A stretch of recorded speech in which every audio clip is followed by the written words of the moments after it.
Olá, meus queridos, tudo bem? Tudo na paz? Graças a Deus. Eu sou o nosso irmão Alberto Lírio. Estou aqui mais uma vez para gravarmos um vídeo, para falarmos outra vez sobre a graça de Deus. Obrigado, meus queridos no YouTube, você que é inscrito em nosso canal, você que sempre tem compartilhado os nossos ensinos sobre a graça de Deus, você que tem muitas vezes também feito comentários maravilhosos. Você que já se inscreveu, nós estamos agradecidos. Você que ainda não se inscreveu, se inscreva no nosso canal, dê o seu like, meus queridos, que é muito importante. Este fim de semana, novamente, estou aqui em casa e agradeço a Deus pela oportunidade que Ele tem concedido para que possamos falarmos da graça de Deus. Queridos, vamos chegar a uma meta. Eu gostaria que você desse bastante like neste vídeo, nesse ensino, que eu vou falar uma coisa que os irmãos, os nossos inscritos, os nossos irmãos que sempre compartilharam nossos vídeos, não é uma coisa nova, tá bom? É uma coisa que você já sabe há bastante tempo, depois que o Evangelho da Graça tem se manifestado no mundo inteiro, muitas pessoas têm saído da religião, têm saído da religiosidade, têm deixado os preceitos, não é, da religião, e começaram a estudar a Bíblia e estão mais inteirados com a palavra de Deus. Queridos, eu quero deixar um texto da palavra de Deus que se encontra em Gálatas, capítulo 3. Eu gostaria de ler a partir do versículo 10, onde diz assim: todos aqueles que são das obras da lei estão debaixo da maldição. Estão debaixo da maldição, porque está escrito: maldito todo aquele que não permanecer em todas as coisas que estão escritas no livro da lei para fazê-las. Ou seja, as pessoas que estão praticando obras da lei, eles deveriam cumprir, então, toda a lei. Tudo que está escrito no livro da lei deveria ser praticado pelos crentes judaizantes. É evidente que, pela lei, ninguém será justificado diante de Deus, porque o justo, ele viverá da fé. Ora, a lei não é da fé, mas o que fizer estas coisas, por elas terá que viver, ou por elas viverá. Cristo, preste bem atenção nisso aqui, meus queridos. Cristo Paulo se inclui, porque ele está usando a primeira pessoa do plural, ele diz: Cristo nos resgatou da maldição da lei, fazendo-se maldição por nós, porque está escrito: maldito todo aquele que for pendurado no madeiro. Ele, pronome é Cristo, ele nos resgatou para que a bênção de Abraão chegasse aos gentios por meio de Jesus Cristo e para que, pela fé, nós recebêssemos a promessa do Espírito. Paulo está dizendo assim: irmãos, eu falo como homem. Se o testamento de um homem for confirmado, ninguém o anula, nem lhe acrescenta alguma coisa. Ora, as promessas foram feitas a Abraão e ao seu descendente, isto é, Isaque. A Escritura não diz e a seus descendentes. A Escritura não diz e aos seus descendentes, como falando de muito, mas como de um só, e ao teu descendente, que é Cristo. Meus queridos, você observa uma coisa muito importante. Paulo está dizendo que é evidente que pela lei ninguém seria justificado diante de Deus, porque o justo, ele vive pela fé. E o versículo 14 fala que Cristo nos resgatou porque alcançou os gentios. Mas Paulo estava falando dele, os judeus.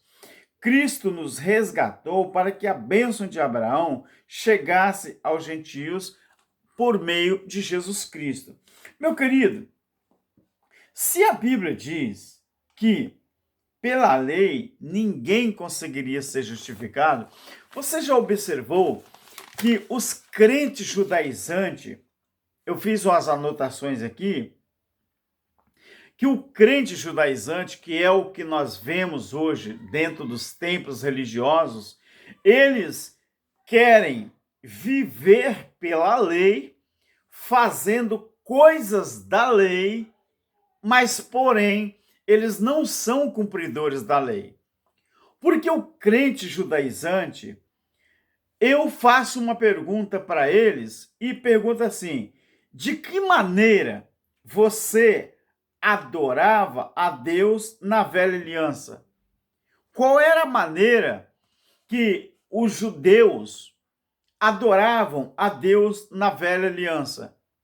Deveriam comparecer na adoração com sacrifícios de animais, porque o sangue dos animais tinham que ser derramado para Deus receber ou não aquele tipo de sacrifício, ou seja, aquele sacrifício de adoração. Mas os crentes judaizantes que estão dentro dos templos religiosos, dizendo que estão adorando a Deus, se eles ainda entregam dízimos, dizendo que para Deus tem que ter dízimo, se eles ainda adoram a Deus em templo físico, Jesus, ele diz, os verdadeiros adoradores, João capítulo 4, 23 e 24, ele diz que os verdadeiros adoradores adoram ele em espírito e em verdade, ou seja, é um culto racional. A religião não. A religião diz que a adoração a Deus tem que ser uma adoração física, ou seja, ela é na emoção. Porque os crentes de hoje em dia, eles adoram a Deus, não é no sentido espiritual, em espírito, em verdade. Não é um culto racional. O culto que eles fazem é de emoção. É tanto que, para cada culto da religiosidade, tem um horário marcado. Você observa que em certa denominação, eles pulam, eles gritam, eles rodopiam, eles fazem campanhas e dizem que nas campanhas é que Deus vai dar vitória. Mentira! A nossa vitória, ela foi alcançada na cruz do Calvário. A nossa vitória, ela não é alcançada num culto de libertação. Ela não é alcançada num culto de vigília. Ela não é alcançada num culto de campanha. A nossa vitória triunfal na cruz, ela foi alcançada lá, quando Jesus, o Cristo de Nazaré, ele bradou na cruz, não é? Aquele brado que diz tetelestai, está cumprido, do jeito que os romanos nos fala. Então, para cada culto, cada denominação, eles fazem um tipo de adoração. Olha, como que eles trabalham contra o Filho de Deus. Jesus disse à samaritana que a verdadeira adoração, ela é em espírito e em verdade. E eu acreditava, quando eu estava dentro do sistema religioso, se não tivesse barulho de guitarra, se não tivesse barulho de contrabaixo, barulho de bateria, barulho de pregadores fazendo aquela extravagância toda, os pregadores, quando pregam, eles têm que dizer que estão fazendo culto de revelação, eles estão determinando isso ou aquilo para Deus, sendo que Jesus falou que o culto verdadeiro, ele é um culto em espírito e em verdade, ou seja, um culto racional. Aonde nós estivermos, onde nós, seja qual lugar que nós estejamos, nós somos um canal de bênção, nós somos um adorador, independente do lugar físico, independente de qualquer situação. Então, Paulo, ele diz aqui que a lei, ela não aperfeiçoava ninguém. Então, Paulo está dizendo que Cristo, versículo 13 do capítulo 3 de Gálatas, nos resgatou da maldição da lei, fazendo-se maldição por nós, não é? Então, nós estamos, estas passagens livraram o cristianismo de forma de se tornar uma seita, né, no judaísmo. Então, ou seja, essas passagens bíblicas livraram o cristianismo de ser, né, ou de se tornar uma seita do judaísmo. Então, Paulo está dizendo que Cristo nos resgatou da maldição da lei. Então, você já percebeu, meu querido, você que ainda é um crente judaizante, você já percebeu que você que quer viver um cristianismo misturado, não é, com a lei, com as 613 ordenanças, você deveria pensar, por que eu estou praticando ordenanças da lei e quando eu vou num culto ou participo de um culto, faça essa pergunta a você mesmo. Então você deveria levar um animal também para um templo aonde você frequenta e você tinha que matar aquele animal.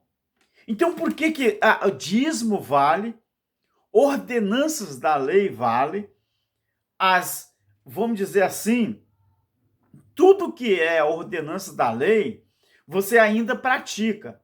Por exemplo, dízimo, adoração em templos físicos, obediência a líderes religiosos, você pratica isso tudo. Você pertence a uma denominação com uma placa denominacional. Então, por que nos seus cultos, que vocês dizem que estão adorando a Deus, por que vocês não sacrificam animais? Por que quando o filho de vocês nasce ao 8º dia, vocês não circuncidam os seus filhos também? Porque isso também fazia parte da lei. Você já olhou Deuteronômio capítulo 18? Você que é líder religioso e se diz apóstolo, você que se diz bispo, você que se diz sacerdote, por que você não cumpre o que está em Deuteronômio capítulo 18? Que aquilo ali era uma exigência de Deus também. Então, querido, de que maneira se adorava a Deus na velha aliança? Com sacrifício de animais. Mas hoje, o crente que diz está vivendo graça, mas não está vivendo a graça é coisa nenhuma, eles deveriam levar animais para dentro dos templos para sacrificar. O seu pastor não é o seu sacerdote? Entrega lá uma galinha, entrega a ele uma ovelha, entrega a ele um cabrito, entrega a ele um garrote, entrega a ele um pombo para ele sacrificar pela sua vida. Ah, tá, isso você não faz não? Mas você não pratica obras da lei? Você não obedece à lei dos homens? Você ainda não está vivendo a lei? Você ainda tem hora marcada para adorar a Deus? Você não tem um lugar físico e vai lá e diz que lá é a casa de Deus? Então por que quando você vai, você não leva um animal para sacrificar? Isso, querida, é a ordenança da lei. São 613 mandamentos, ordenança para você praticar. Só que você não aceita obedecer ao Filho de Deus, falando que a verdadeira adoração, ela é racional, ela é em espírito e em verdade. Outra coisa, como que se adora a Deus em graça, então? De que forma que se deve adorar a Deus em graça? É em espírito e em verdade. Preste atenção no que eu vou te falar. Preste atenção, deixe seu like, tá bom, meu querido? Deixe o seu like, não esqueça de deixar o seu like. Você que está do outro lado, tá bom? Não deixe de fazer a sua curtição, deixar o seu like que você está curtindo, tá bom? Então, se mudou as formas de adoração, Por que vocês continuam praticando as ordenanças da lei? Deus ainda exige que você, quando vai a um templo, você leva animais para ser sacrificado? Você me responde, não.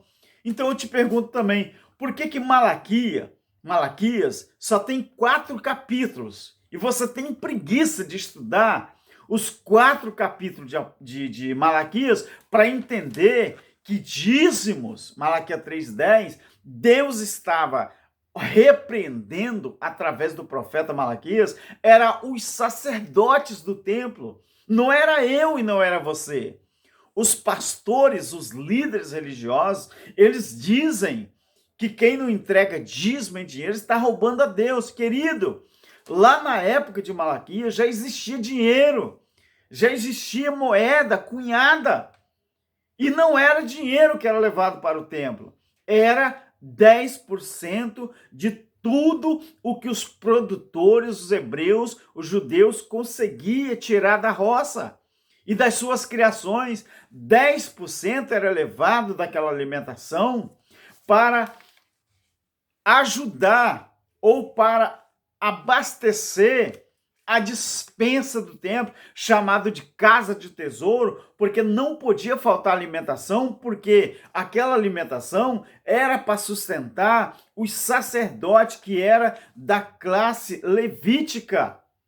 Como os levitas não podiam comprar terra, não podiam cultivar terra, eles não podiam adquirir esse tipo de coisa, então eles teriam que ser sustentados pelas 11 tribos de Israel, porque eles cuidavam do serviço do templo, mas isso foi extinguido na velha aliança, acabou-se.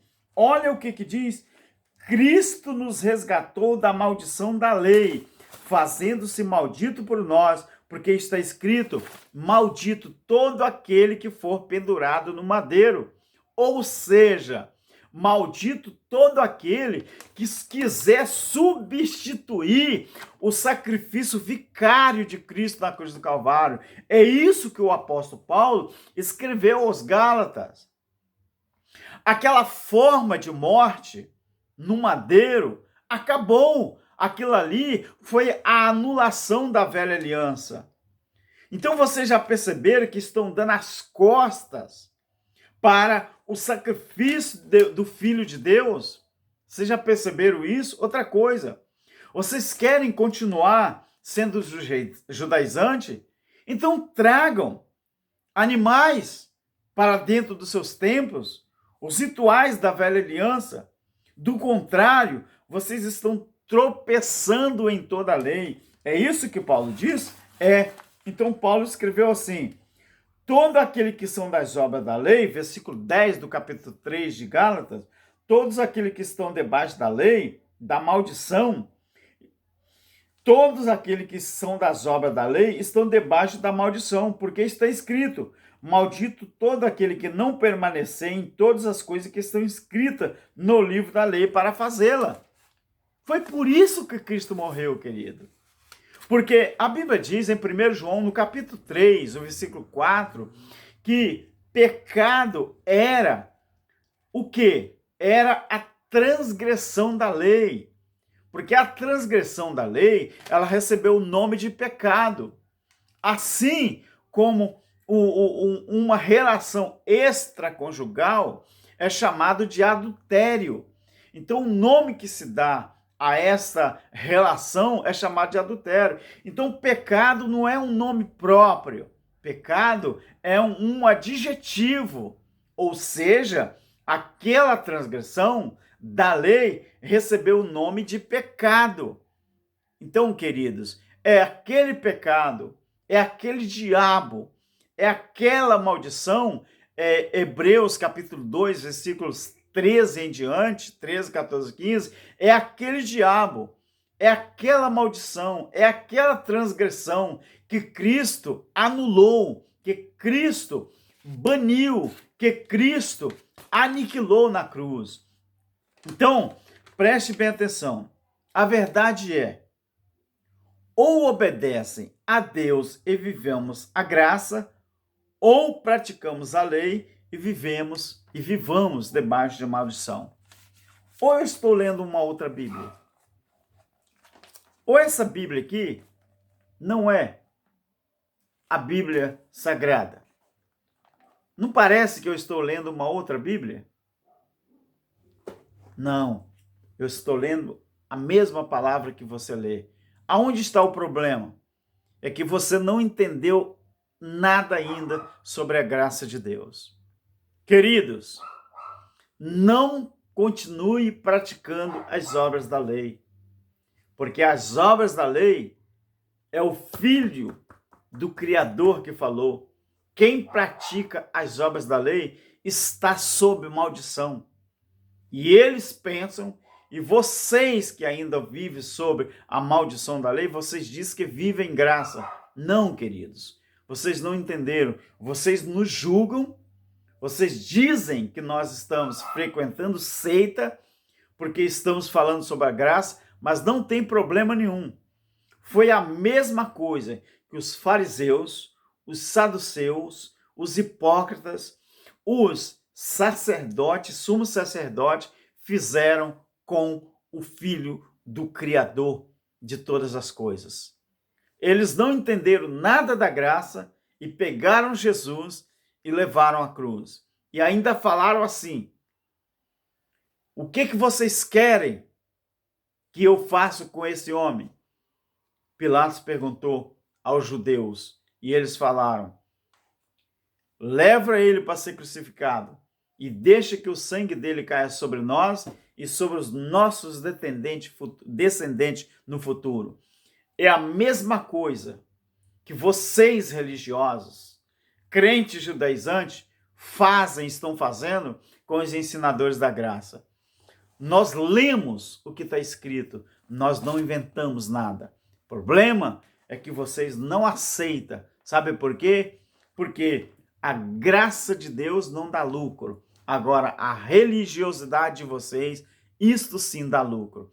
Mas eu prefiro falar sobre a graça e sofrer os danos do que mentir para o povo e anular a graça de Deus na vida das pessoas.